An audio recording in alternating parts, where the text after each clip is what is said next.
अच्छा देखिए स्टूडेंट्स, अब मैं आप लोगों को गॉस लॉ के बारे में बताऊंगा कि गॉस लॉ होता क्या है। ठीक है, जैसे यहाँ पे क्या स्टेटमेंट है ये देखिए, the total electric flux through a close surface, जिसको हम लोग गॉसियन सरफेस भी कहते हैं, is equal to 1/ε0 times the net charge enclosed by the close surface. ठीक है, तो कहने का इस स्टेटमेंट कहने का मतलब क्या है कि सपोज कीजिए कि यहाँ पर एक चार्ज है। ठीक है, ये एक पॉइंट है, यहाँ पर एक चार्ज है, प्लस क्यू चार्ज हमने ले लिया। तो प्लस क्यू चार्ज जब हम लेंगे तो यहाँ पर इलेक्ट्रिक फील्ड लाइंस चारों तरफ जाएगी, सभी डायरेक्शन में जाएगी इलेक्ट्रिक फील्ड लाइंस, जैसा कि हम लोग जानते हैं ये इलेक्ट्रिक फील्ड लाइंस पास हो रही है सभी डायरेक्शन में। ठीक है, यहाँ से इलेक्ट्रिक फील्ड लाइन सभी डायरेक्शन में पास हो रही है। तो देखिए जब एक चार्ज लिया तो यहाँ पर चार्ज जो है वो सभी डायरेक्शन में इलेक्ट्रिक फील्ड लाइन जो है वो पास करवा रही है। तो यदि हम लोग इस यहाँ पर सेंटर है, सेंटर का नाम दे दिए ओ, तो यदि हम लोग एक क्लोज सरफेस कंसीडर करें, ठीक है ना, क्लोज सरफेस मतलब एक गॉसियन सरफेस हमने क्लोज कंसीडर कर लिया, इसको हम लोग क्या कहते हैं, इसको हम लोग गॉसियन सरफेस कहते हैं, गॉसियन सरफेस। ठीक है, तो इस गॉसियन सरफेस के अंदर जितने भी चार्ज होंगे, ठीक है, उस चार्ज के साथ में यदि हम लोग एप्सिलॉन नॉट को डिवाइड कर दे या फिर चार्ज के साथ में 1/ε0 टाइम से मल्टीप्लाई कर दे तो हमारा टोटल फ्लक्स निकल कर के आ जाएगा। बस यही इतना ही था गॉस लॉ, और ज़्यादा कुछ नहीं है। ठीक है ना, बड़ा ही सिंपल सा छोटा सा फॉर्मूला है ये आप लोग देख सकते हैं। इस तो गॉस एक साइंटिस्ट का नाम है, उन्होंने क्या बताया था, उन्होंने ये बताया था कि कोई भी क्लोज सरफेस रहेगा, उस क्लोज सरफेस में यदि हम लोग जितने भी चार्ज होंगे उस चार्ज को यदि आप उसके परमिटिविटी ऑफ मीडियम, इसको क्या कहते हैं एप्सिलॉन नॉट को, परमिटिविटी इट फ्री स्पेस और एयर मीडियम, ठीक है ना, और एयर और वैक्यूम मीडियम, अदर मीडियम रहेगा तो एप्सिलॉन लिख देंगे। ठीक है ना, तो कहने का मतलब क्या है कि यदि कोई भी क्लोज सरफेस के अंदर जो भी चार्ज है उसको यदि आप एप्सिलॉन नॉट से 1/ε0 से मल्टीप्लाई कर दे तो हमारा टोटल फ्लक्स निकल करके आ जाएगा, और ज़्यादा कुछ करने की जरूरत नहीं है। ठीक है, तो यही बात कह रहे हैं कि total flux through a close surface, जिसको हम लोग गॉसियन सरफेस कह रहे हैं, is equal to 1/ε0 times the net charge. यहाँ पर नेट चार्ज की बात हो रही है, नेट चार्ज मतलब टोटल चार्ज। मान लो यहाँ पर और भी चार्जेस है तो सबको हम लोग ऐड कर देंगे, टोटल चार्ज जो होगा उसको एप्सिलॉन नॉट 1/ε0 टाइम से मल्टीप्लाई करेंगे तो हमारा टोटल फ्लक्स निकल करके आ जाएगा। ये गॉस साहब ने बताया था। ये इतना बात समझ में आ रहा है बच्चों?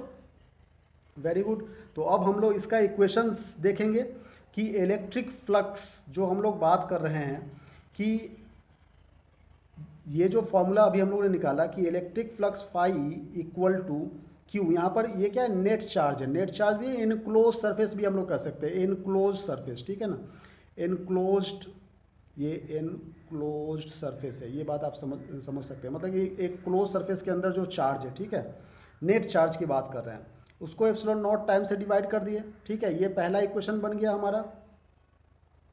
अच्छा, एक बात और हम लोग जानते हैं कि electric flux in a non uniform electric field, जब हम लोग इलेक्ट्रिक फ्लक्स एक नॉन यूनिफॉर्म इलेक्ट्रिक फील्ड में जब इलेक्ट्रिक फ्लक्स के बारे में हम लोगों ने पढ़ा था तो उसमें हम लोगों ने क्या सीखा था कि ये जो इलेक्ट्रिक फ्लक्स है वो close integral of electric field dot ds vector के होता है, ये भी हम लोगों ने सीखा था। ठीक है, तो अब इन दोनों इक्वेशन को यदि हम लोग कंबाइंड कर दें, ठीक है, from equation 1 and 2 we get, तो हमें क्या मिलेगा बच्चों, हमें मिलेगा, देखो लेफ्ट हैंड साइड दोनों इक्वल है तो राइट हैंड साइड भी इक्वल हो जाना चाहिए।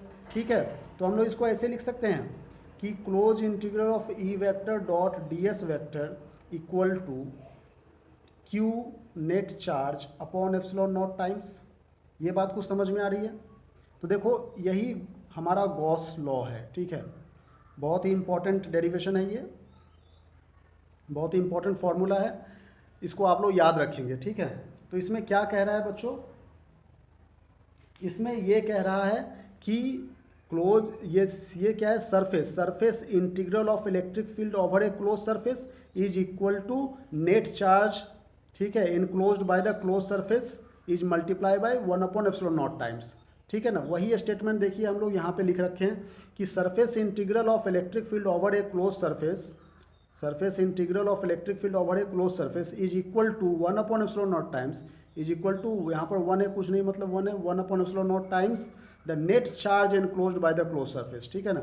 उस क्लोज सरफेस में जितना नेट चार्ज इनक्लोज हो रहा है उसके इक्वल होता है। ये बात समझ में आ रही है आप लोगों को। तो अब देखिए ये जो हम लोग गॉसियन सरफेस जो ड्रॉ किए हैं पॉइंट चार्ज, ठीक है ना, ये गॉसियन सरफेस, ये डॉटेड लाइन को क्या कहते हैं, गॉसियन सरफेस कहते हैं, ठीक है ना। यहाँ पर हमने पॉइंट चार्ज जो कंसिडर किया, ये पॉइंट चार्ज भी हो सकता है और कंटिन्यूअस चार्ज भी हो सकते हैं। कंटिन्यूअस चार्ज मतलब यहाँ पे बहुत सारे चार्जेस भी हो सकते हैं सरफेस में, लेकिन डिस्क्रीट नहीं हो सकते, अलग अलग, मतलब एक यहाँ पर अलग अलग जो चार्ज होते हैं डिस्क्रीट, वो नहीं होगा।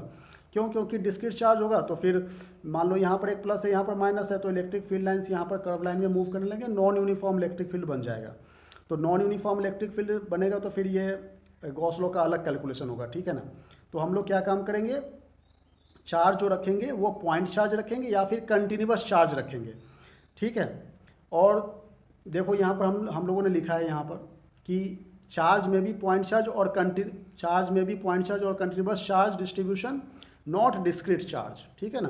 कंटिन्यूअस चार्ज भी रख सकते हैं, यहाँ पर चार्ज जो है वो कंटिन्यूअस रख सकते हैं, डिस्क्रीट नहीं रखेंगे, ठीक है ना, क्योंकि इलेक्ट्रिक फील्ड उसमें कांस्टेंट नहीं होते हैं, ठीक है। अब देखिए ये जो चार्ज का जो पोजीशन है ये हम लोग कहीं भी रख सकते हैं, यहाँ भी रख सकते हैं, यहाँ भी रख सकते हैं, कहीं भी रख सकते हैं, ठीक है। और ये जो हमने गॉसियन सरफेस ड्रॉ किया है, गॉसियन सरफेस ये छोटा भी हो सकता है, गॉसियन सरफेस हम लोग यहाँ पर भी एक डॉटेड लाइन यहाँ पर भी हम लोग गॉसियन सरफेस ड्रॉ कर सकते हैं, इसे भी गॉसियन सरफेस ही कहेंगे, या फिर एक बड़ा सा हम लोग यहाँ पर सरफेस लेंगे, ठीक है ना, उसे भी हम लोग गॉसियन सरफेस ही कहेंगे। ये सब गॉसियन सरफेस ही है।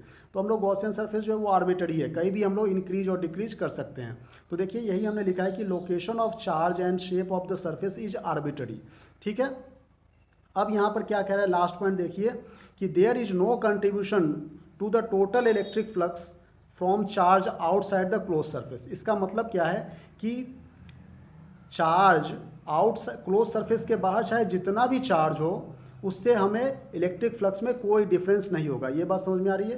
कहने का मतलब मान लो ये जो हमने गॉसियन सरफेस ड्रॉ किया है, इस गॉसियन सरफेस के अंदर जो नेट चार्ज है उसी से हमें मतलब है। बाहर में चाहे यहाँ पर लाखों करोड़ों चार्ज हो उससे हमें फ्लक्स में कोई फर्क नहीं पड़ेगा। फ्लक्स का फॉर्मूला ये होगा φE = Q एनक्लोज। यहाँ पर जो एनक्लोज सरफेस है, एनक्लोज सरफेस के अंदर जो चार्ज है उसको ε0 से डिवाइड करेंगे तो भी तभी हमारा फ्लक्स निकल करके आएगा, ठीक है ना।